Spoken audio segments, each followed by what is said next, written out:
Selamünaleyküm arkadaşlar. Öğren Ayşe YouTube kanalına hoş geldiniz. Bugün yine sizlerle çok kolay ve çok güzel bir örgü modelinin yapımını paylaşacağım arkadaşlar.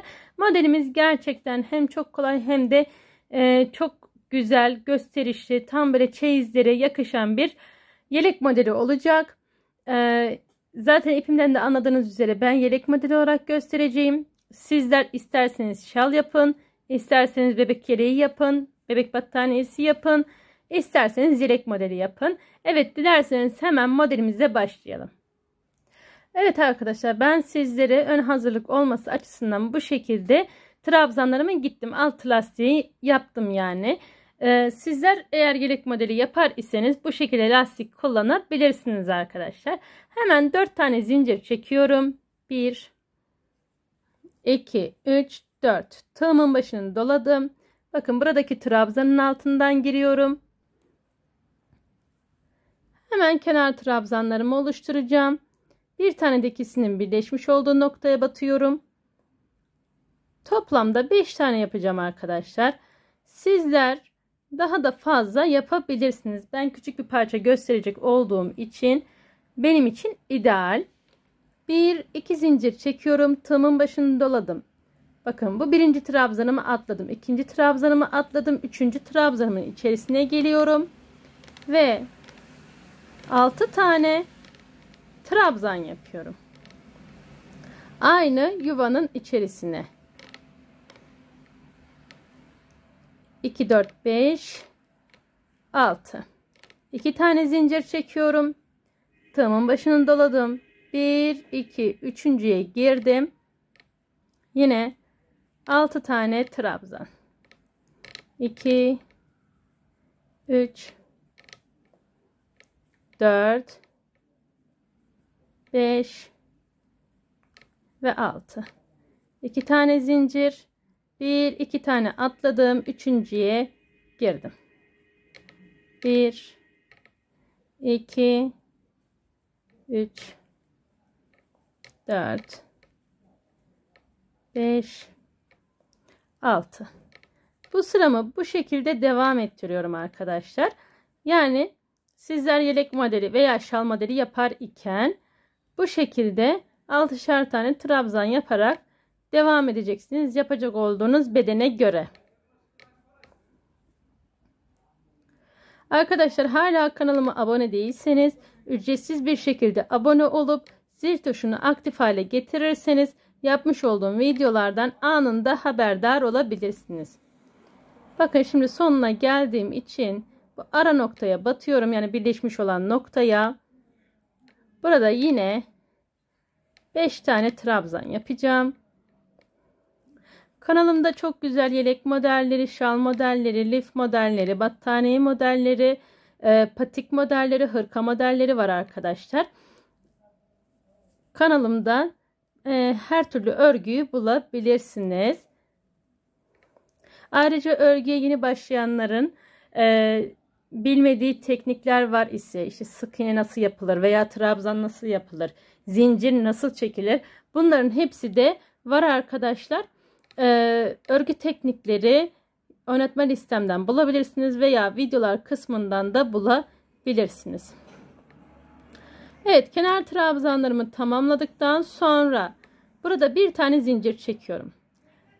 Tığımın üzerine aldım, görüyorsunuz. Hemen ilk trabzana batıyorum. 1. Yanındakine geçtim. 2. Bir sonrakine geçtim. 3. Bir tane zincir çektim. Sonraki trabzana geçtim. Yani 3 sağda 3 solda olacak şekilde yapıyorum. Fakat arada bir tane zincir çekiyorum. Her bir trabzanın üzerine battım. Bir zincir, bir sonraki modelime geçtim. Hızlıca 3 tane trabzanımı yaptım, görüyorsunuz. Bir tane zincir çektim. Son 3 trabzanımı da yapıyorum. Evet, videomuz çok uzun olmaması adına sıramızı tamamlayalım arkadaşlar. Evet arkadaşlar, bakın sıramı tamamladım. Geriye de döndüm. Burada bir tane zincirim var. Yine Tığımın başını doluyorum. İlk trabzan tepesine battım. Bir sonrakine. Bir sonrakine. 3 tane trabzanımı yaptıktan sonra 1, 2, 3, 4, 5, 6 tane zincir çekiyorum. Yine tığımın başını doladım. Hemen bir sonraki 3 tane trabzanıma geçiyorum arkadaşlar. İsterseniz buradaki trabzanları üçlü olarak da çekebilirsiniz. Bir tane zincirim var. Yine tığımın başını doladım. Bir sonraki modele geçiyorum. Yine ilk üçünün tepesine batarak trabzanlarımı tamamlıyorum. 6 tane zincir çekiyorum. Bir sonraki 3 tane trabzanımı yapıyorum.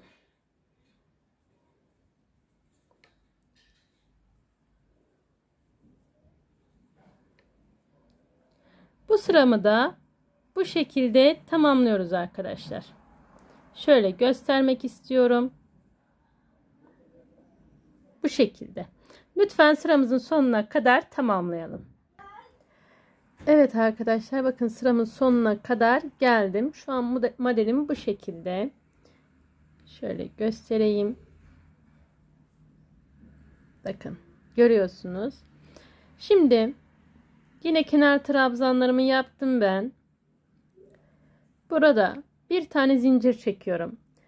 Tığımın başını doladım. Bu kez bu 3 tane trabzana hiç dokunmadan 6 tane zincir çekmiş olduğum yuvaya geliyorum.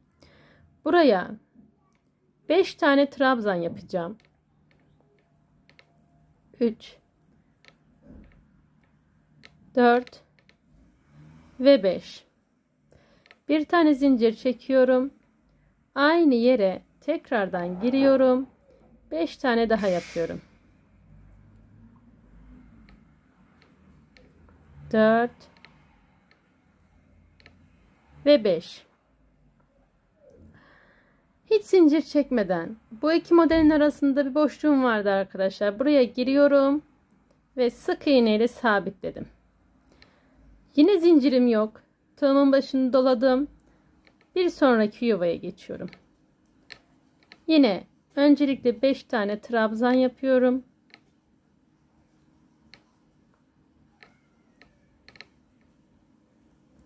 Araya bir zincir. Yine tığımın başını doladım. 5 tane daha trabzan yapıyorum.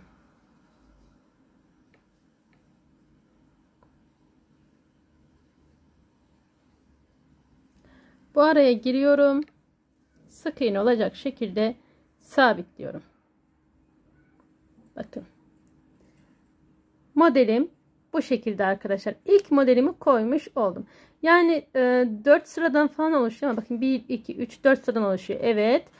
Ama yani çok da kolay. 4 sıradan oluşan bir model olmasına rağmen çok kolay bir model arkadaşlar. Örgüye yeni başlayanların dahi kolaylıkla yapabilecek olduğu muhteşem bir tığ işi yelek modeli oldu bence. Evet, sıramızı bu şekilde tamamlayalım. Sonrasında buluşalım arkadaşlar.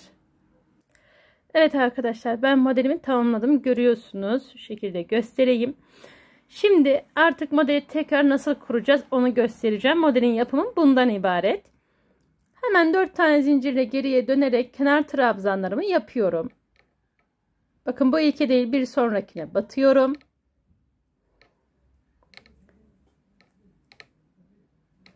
Hızlıca yapıyorum. Tıpkı bu ilk sıradaki gibi 2 tane zincir çekiyorum. Tığımın üzerine aldım. Bakın bu iki 5 olmak üzere 2 tane yapmıştık ya, arada bir zincir çekmiştik. Bu zincir çekmiş olduğumuz yere geçerek 6 tane trabzan yapıyoruz.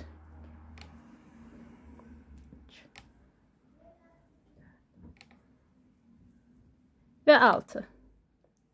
Arada 2 zincirim var. Bir sonrakine geçiyorum. Kenarlara dokunmuyorum arkadaşlar.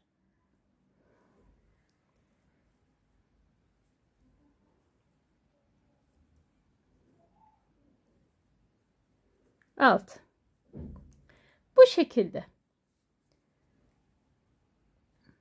Üzeri zaten aynı şekilde yapılıyor. Sonrasında bir zincir çekerek 3 bu tarafa, bir zincir 3 bu tarafa olacak şekilde trabzanlarımızı yapacağız. Yani sadece trabzan yaparak muhteşem bir yelek modeli örüyoruz arkadaşlar. Evet, ben şimdi modelimi birkaç sıra daha yapayım. Bir model daha en azından yapayım. Sonrasında final için buluşalım. Evet arkadaşlar, gördüğünüz gibi ben sizler için bir model daha olacak şekilde yaptım. Oldukça kolay, oldukça güzel bir yelek modeli oldu. Ben modelimi çok beğendim. Umarım sizler de beğenmişsinizdir. Dediğim gibi tığ işi örgülerinizde kullanabilirsiniz. Her türlü örgüde. İster bluz yapın, ister şal yapın, ister yelek yapın, ister battaniye yapın, ister bebek örgülerinde kullanın. Hepsine olabilir arkadaşlar. Bayan yelek modellerinde, çeyizlik yelek modellerinde gerçekten çok kolay ve çok güzel bir tığ işi örgü oldu. Evet, bugünkü örgü eğitim videomuzda bu şekilde bir model paylaştım sizlerle.